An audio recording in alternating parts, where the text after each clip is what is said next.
I can probably say right now, looking back, it was probably one of the most apprehensive, emotional, scary days of my entire life. But at that same exact moment, it was one of the best, most rewarding days I think I've ever had. I'm talking about the moment when I had the opportunity to sit down and to meet face to face with my donor family. Not everybody gets that chance. And when we get that chance, even though we're excited about it, at the same time, we're probably, as recipients, scared to death. Today on the Transplant Helper, I want to pause to answer a viewer's question about what do you say? What do you say to somebody when you meet them for the very first time? And especially when that person you're meeting is one of the people who are giving you the gift of life. Stay tuned.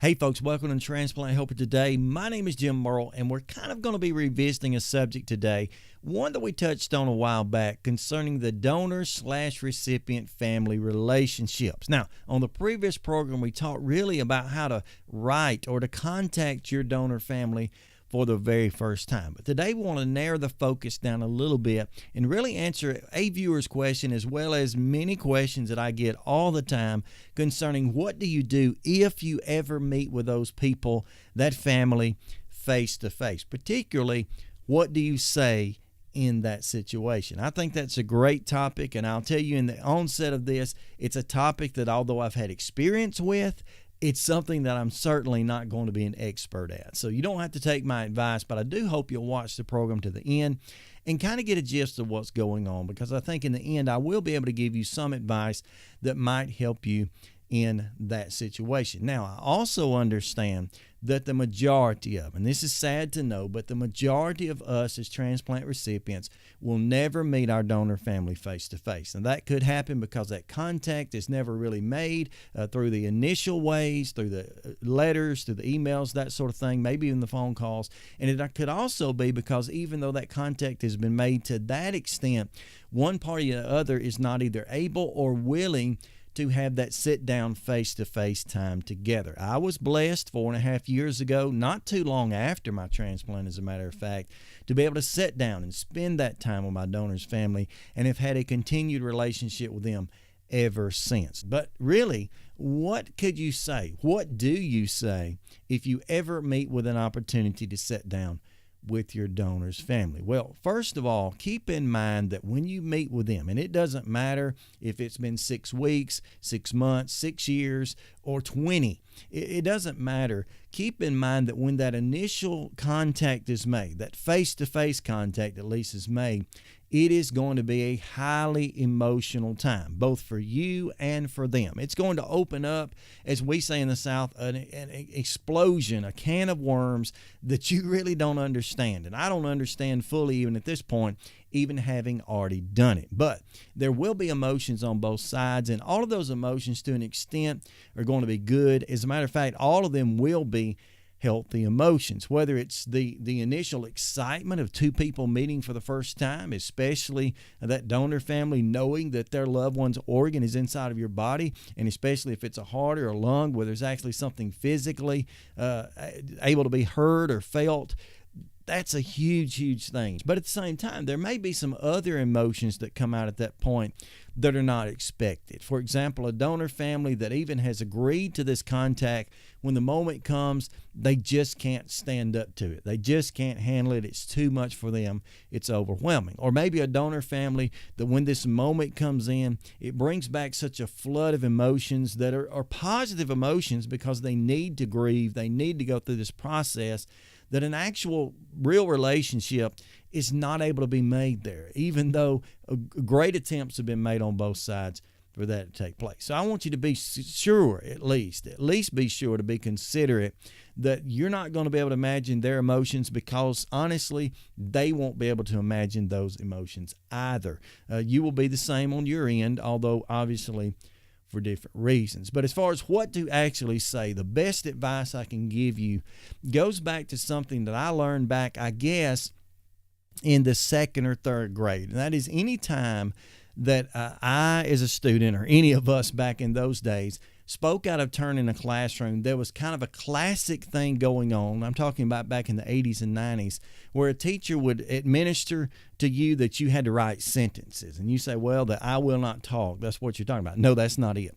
We had something in our school system known as the Wise Old Owl. And the Wise Old Owl was just an old poem, an adage. It was a whole paragraph, really. And if you got in trouble or spoke out of place in class, you had to write hundreds of those Wise Old Owls. And let me just tell you how it went, and then I'll give you the application of it, and I think you'll see what I'm talking about. Here's how the Wise Old Owl goes. Here's what it says. The wise old owl sat on an oak. The more he sat, the less he spoke. The less he spoke, the more he heard. Try to be like that wise old bird. Now, I think that is outstanding, and I have used that application in my life over and over again, even though back when I was writing it 200 times as a third grader, wasn't a whole lot of fun. And what the reason behind that is, it teaches a few different things. Mainly, it teaches us that one of the wisest things we can do in life is to simply listen. And I think that's really the number one thing we have to do, especially as the recipient in this relationship, is that when we meet with those donors, just hug their neck, whatever you want to call that. Reach out, give them, the handshake. I don't know what all you'd want to do, a kiss on the cheek, I don't know.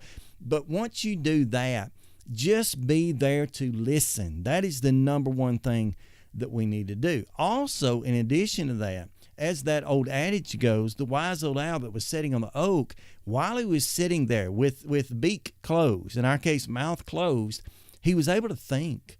And he was able to think about not only what he was hearing, but also think about maybe at some point, if he had the opportunity to speak, what he might say. And I think that's the biggest, I almost said hugest, but anyway, I think that is the biggest application of the whole thing here.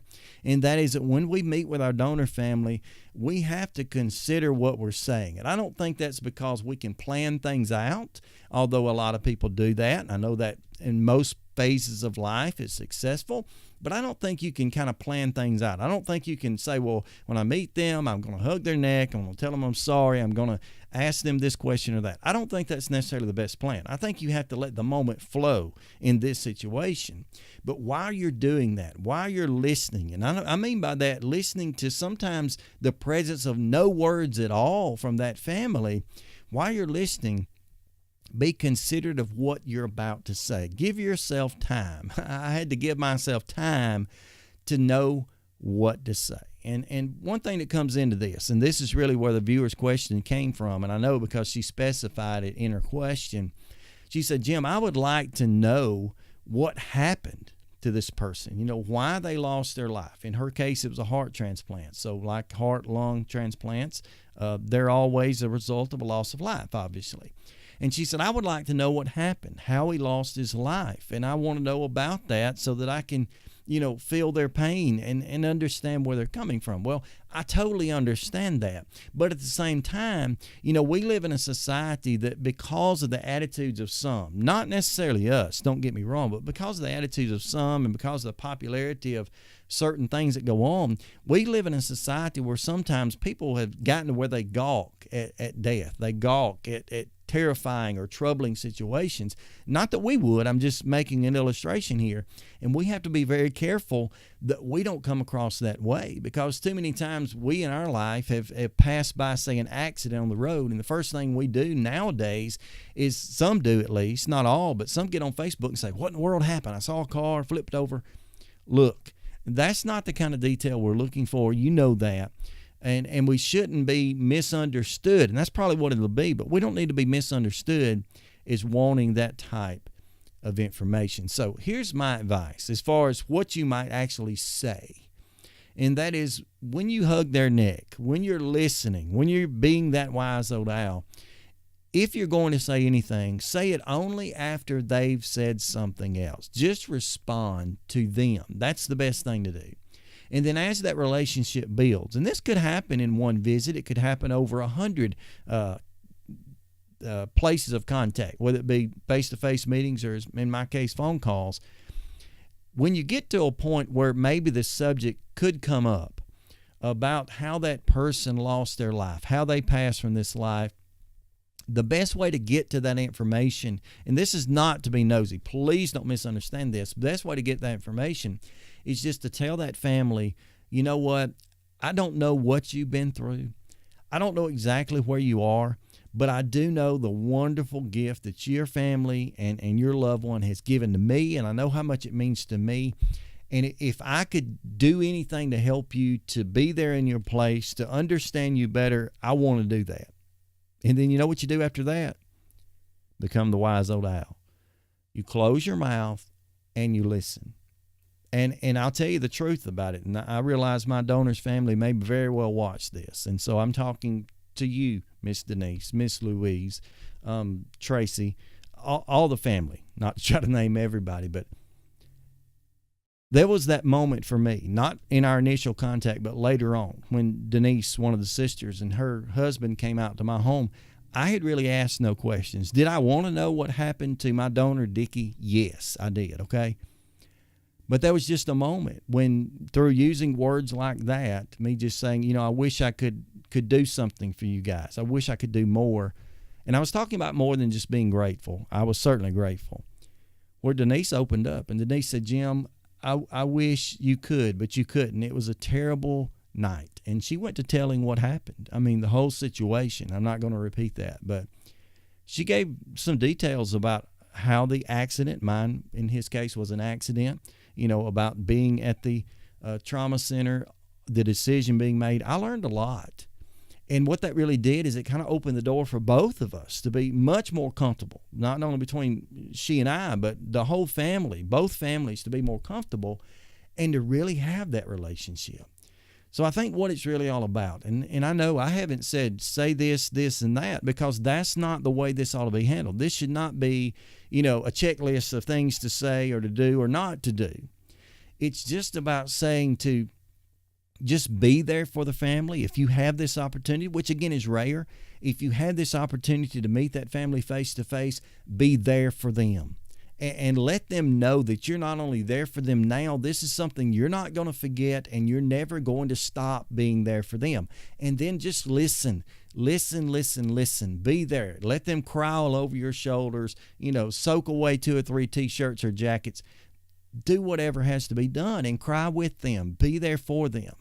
I don't usually say this as much in the program as I really should, but, you know, the Bible teaches us to rejoice with those that rejoice and also to weep with those that weep. And that's really what this is about.